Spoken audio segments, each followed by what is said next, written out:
एक कहानी सुनाती हूँ दोस्तों। एक बार एक गांव था। वहाँ पे एक विषैला सर्प रहा करता था। वो सबको बिना बात के ही काट लिया करता था और गांव वालों की मृत्यु हो जाया करती थी। गांव वाले इस बात से बहुत परेशान थे। तब वो उसी गांव में रहने वाले एक साधु महात्मा के यहाँ जाते हैं और उनसे अपनी सारी विपत्ति का कारण उस सांप के बारे में बताते हैं। तो महात्मा जी कहते हैं कि मैं आऊँगा और उस सांप से बात करूँगा। तो साधु महात्मा उस सांप से मिलने जाते हैं और उससे कहते हैं कि भाई, तुम्हारी वजह से तो पूरे गांव में त्राही त्राही मची हुई है। तुम बिना बात के लोगों को काट लेते हो और उसकी वजह से उनके घर में मृत्यु हो जाती है और पूरे गांव में शोक का वातावरण फैल जाता है। तो ऐसा तुम मत किया करो। बिना बात के किसी को हानि पहुंचाना अच्छे कर्म में नहीं आता है। वो तुम्हारे भी आगे के जन्मों के लिए और ख़राब बात है। तुम ऐसे ही एक पशु योनि में हो और इसके बाद ना जाने तुम्हें और क्या भुगतना पड़ेगा। सर्प को ये बातें समझ में आ जाती हैं और वो साधु महात्मा से प्रॉमिस करता है, संकल्प लेता है कि अब वो किसी को भी परेशान नहीं करेगा। समय बीतने लगता है, गांव में शांति छा जाती है। कहीं से भी सांप के काटने की कोई भी कहानी साधु महात्मा को नहीं सुनाई पड़ती। वो बहुत खुश होते हैं कि उनके ज्ञान से सांप ठीक हो गया है और वो अच्छा आचरण करने लगा है। एक दिन वही साधु महात्मा गांव से होकर जा रहे थे कि वो देखते हैं कि जिस सांप को उन्होंने शिक्षा दी थी, उसी सांप को कुछ बच्चे और बड़े पत्थर मार रहे हैं और बड़ी बड़ी लकड़ियों से उसकी स्किन, उसकी खाल को उधेड़ रहे हैं। ये देखकर साधु महात्मा बहुत व्याकुल हो जाते हैं, बहुत दुखी हो जाते हैं।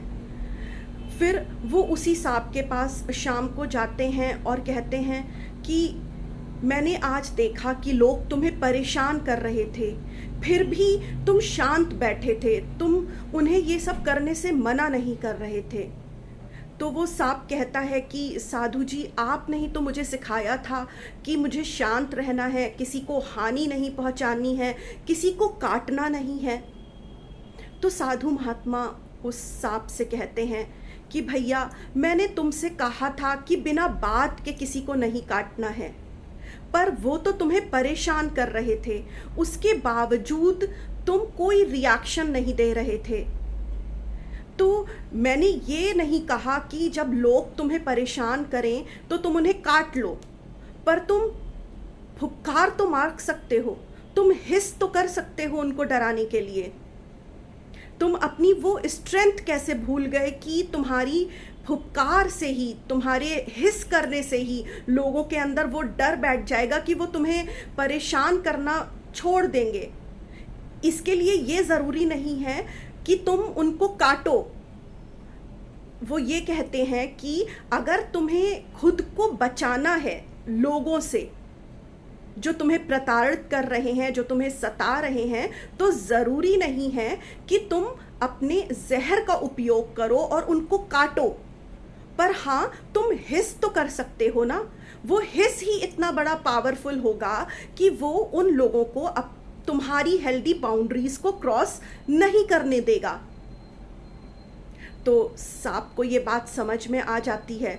अगले दिन जब बच्चे और गांव के अन्य लोग उसको परेशान करने लगते हैं, तो वो सांप अपना जहर छोड़ के उनको काटता नहीं है, उनको हार्म नहीं पहुंचाता है, पर हाँ, वो साधु महात्मा के दिए ज्ञान से प्रेरित होकर हिस करने लगता है। और जब वो फुफकारता है तो ऑटोमेटिकली वो गांव वाले, वो बच्चे उससे दूर हो जाते हैं और वो सांप फिर से आराम से शांतिपूर्वक रहने लगता है।